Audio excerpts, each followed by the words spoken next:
SNC-Lavalin is back in the news, and it's not just because of that bad scene from The Simpsons. One question about the SNC-Lavalin scandal.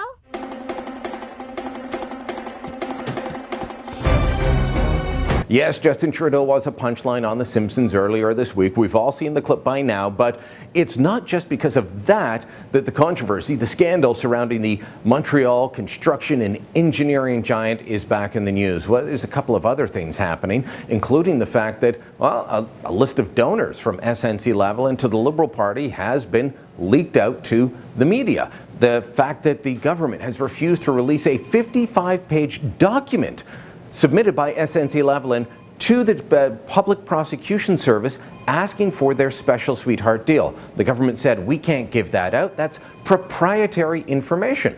So, all right, the story's going along. I got a couple more things to throw out there for you, though. One, I'm going to explain to you how Jerry Butts is involved in this and how it relates to the steel and aluminum tariffs. I'll talk to you about how it relates to our ongoing trade dispute with China that now involves Canadians being detained, canola exports being banned, soy and pea exports being next on the list, and also finally why this relates back to the fight with Doug Ford and the infrastructure between Ontario and the Government of Canada. So quickly, if you remember back to February, Ambassador David McNaughton, Trudeau's point man in Washington, said these tariffs are going to be lifted within a couple of weeks. Well, we're 10 weeks later, they still haven't been lifted. Was McNaughton crazy when he said that? No. According to several sources, there was a deal on the table, and then right around that time when McNaughton said that, Jerry Butts resigned, and he resigned because of SNC-Lavalin. Also at that time, the government was so consumed with the issue of the scandal that no one was there to pick up the ball. No one was there to deal with the issue. Even McNaughton was called back to Canada to advise Trudeau on how to handle this. So the Americans make us an offer, we don't respond, it falls through, the Americans have moved on to other issues. The steel and aluminum tariffs that are hurting our steel industry, our auto industry, they stay in place. Secondly, China, canola, peas, soybeans, all major agricultural exports for this country. How does that relate to SNC-Lavalin? Because from the time Huawei's CFO, Man Wanzhou, was arrested, Justin Trudeau spent months telling everyone, we are a country of the rule of law. You don't get special favors for prosecution based on who you know in the PMO.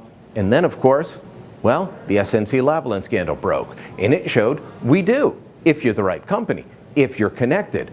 So China is taking out their anger, their frustration on Canada through our business practices. They've banned canola exports, soybeans and peas are going to be next, and they're building a list of other vulnerable companies and trade practices that we have with them. And finally, the issue of infrastructure. Maybe you've heard that the Trudeau government's going around and saying the Ford government in Ontario won't play ball on infrastructure. They won't make sure that your local road or bridge is repaired, that your local hockey arena is built or fixed. And they're trying to make it all out to be political, that Ford just doesn't want to deal with Trudeau. No, check out this tweet from February 7th. It shows Ontario's Infrastructure Minister, Monty McNaughton, smiling with Federal Infrastructure Minister, Francois-Philippe Champagne, Frankie Bubbles. They're all there, they're smiling, they're having fun, they're saying good words about each other. Two of those people no longer in Trudeau's cabinet, but that's an aside. Fast forward a month after they've realized that A, the deal's been signed on infrastructure with the Ford government, and B, SNC-Lavalin's not going away. The Trudeau guys turn on Ford and they start attacking them in public. They're still doing it today. And now the Ford guys are punching back and saying that when it comes to building subways in Toronto, Trudeau is MIA.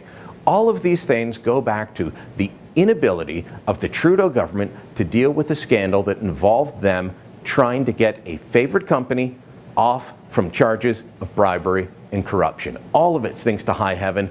All of it is something that voters need to remember when they go to the ballot box in October.